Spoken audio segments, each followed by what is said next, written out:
Bonjour à tous, aujourd'hui on se retrouve pour une nouvelle vidéo sur la méthodologie du bac de français et particulièrement le commentaire de texte. La question qui se pose à nous, c'est comment rédiger l'introduction. Alors l'introduction, c'est quelque chose d'important, c'est la première prise de contact entre le correcteur et vous. C'est en quelque sorte votre salutation au correcteur et c'est la première impression que vous allez donner. C'est l'ouverture de votre devoir et c'est ce qui va donner le ton de votre copie. C'est-à-dire que quand on a l'habitude de corriger des copies de bac, on est rarement surpris par une différence extraordinaire entre une introduction et le reste d'une copie. Si l'introduction est bonne, généralement la copie suit. Par conséquent, votre introduction doit montrer que vous maîtrisez l'exercice du commentaire, en donnant une première impression positive. Elle doit évidemment présenter le texte à commenter, ça c'est quelque chose de très formel et d'attendu, et surtout, parce qu'elle ne sert finalement qu'à cela, elle doit présenter votre problématique et votre plan.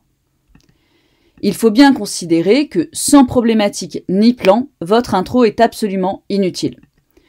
Et pour le correcteur, une introduction sans plan, sans problématique, c'est rendez-vous en terre inconnue, c'est le Koh-Lanta de la correction, on y va à l'aveugle.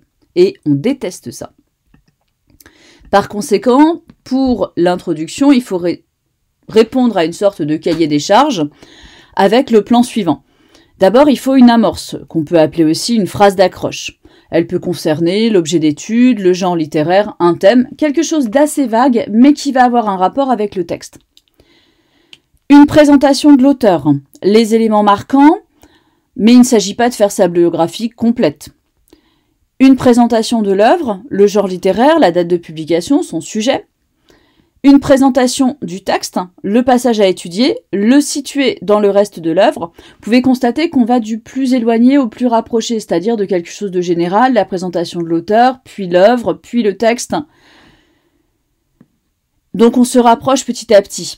Ensuite, la problématique, que l'on énonce sous forme de questions directes ou indirectes. Et enfin, le plan. Pour le plan, on annonce seulement les axes. On ne va pas annoncer les axes, les sous-parties, les sous-sous-parties, parce que sinon on a l'impression de lire un catalogue. Et ça, c'est pas le but. Alors, le jour de l'examen, vous allez peut-être tomber sur un texte inconnu. Donc, ne paniquez pas si vous ne connaissez ni l'auteur ni l'œuvre, parce que de toute façon, vous êtes tous dans le même bateau. Une partie des candidats va être dans le même cas que vous, finalement. Et une astuce, c'est de se servir du paratexte. Vous allez y trouver quelques informations sur l'auteur, sur la pièce, le nom de l'auteur, le titre de la pièce, la date de publication généralement. Parfois même quelques indications sur l'histoire et le texte en lui-même. Vous avez un petit chapeau introductif en italique au-dessus du texte, dont vous pouvez vous servir pour former une introduction. Évidemment, l'introduction le jour du bac est bien plus courte que celle que vous allez rédiger dans l'année, surtout si vous faites un commentaire à la maison et que vous avez le temps de faire des recherches. Attention, ne recopiez jamais, mais absolument jamais, le paratexte, parce que ça donne une très mauvaise impression, et pensez que si vous avez eu l'idée, très certainement tous vos petits camarades qui passent le bac en même temps ont eu la même, ce qui fait qu'on se retrouve avec tout le paquet de copies qui recopie le même paratexte. Alors, voyons un exemple pratique. Le malade imaginaire, acte 3, scène 10. L'amorce, par exemple. On pourrait dire ainsi que le coup de théâtre est un élément essentiel de la dramaturgie comique. Molière, dramaturge et aussi directeur de troupe, en usait régulièrement dans ses pièces. Ces comédies sont en effet riches de rebondissements en tout genre. Alors là, vous voyez que mon amorce fait 3 phrases. En fait, la véritable amorce, c'est la première. Et ensuite, je vais faire le lien entre mon amorce et la présentation de l'auteur. Donc la deuxième parle de coup de théâtre et de Molière. Et la troisième fait le lien avec son œuvre. La présentation de l'auteur, justement. Alors, on présente Molière. Évidemment, tout le monde sait un petit peu qui est Molière. Donc, un auteur dramaturge du XVIIe, fils du tapissier du roi, il s'intéresse très tôt au théâtre et abandonne les études de droit, commencées pour faire plaisir à son père, pour embrasser la vocation théâtrale. Il fonde une troupe, l'Illustre Théâtre. Après des premières années difficiles marquées par les dettes, la troupe finit par trouver le succès.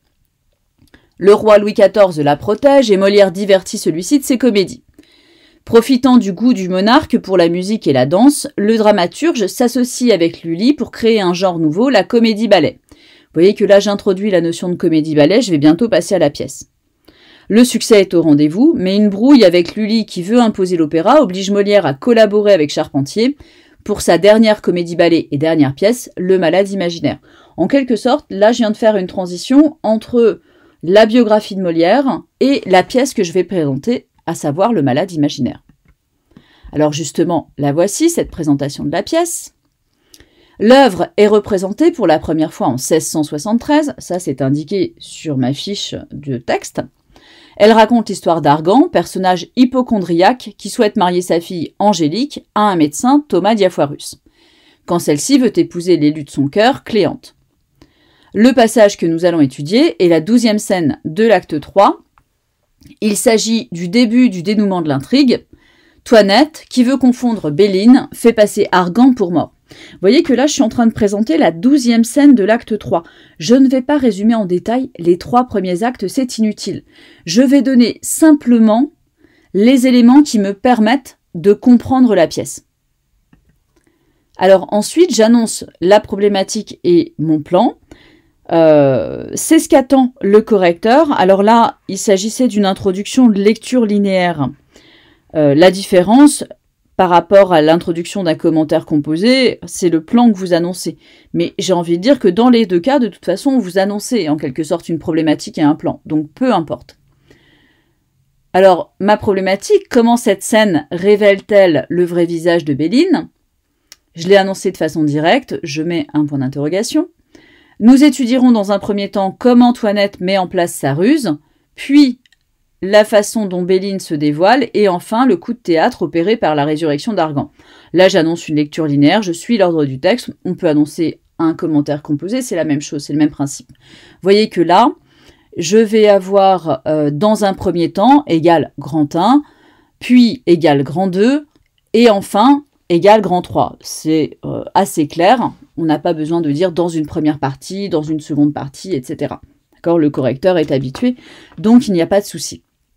Dernier point, si on regarde l'introduction complète en un seul paragraphe, ça donne la chose suivante. Alors évidemment, celle-ci est très longue. Ça pourrait correspondre, si vous voulez, à l'introduction que l'on ferait sur un commentaire composé à la maison, où on a fait l'effort de faire des recherches, on connaît plein de choses. Votre introduction, le jour du bac, elle sera certainement 2 fois moins longue, parce que vous connaîtrez beaucoup moins de choses sur l'œuvre et sur l'auteur. Ce que je vais vous faire remarquer ici, c'est que l'introduction fait un seul paragraphe. On ne va pas à la ligne à chaque fois qu'on énonce les différentes parties de l'intro. Je vous ai mis en couleur les différentes parties de l'introduction aussi. En bleu, l'amorce. En vert, la présentation de Molière. En violet, la présentation de la pièce. Et en rose, la problématique et le plan. Et très important, à chaque fois qu'on commence par un paragraphe, on fait un alinéa, c'est-à-dire que l'on décale d'1 ou 2 carreaux. Voilà pour la méthode de l'introduction, j'espère qu'elle vous aura été utile. À bientôt.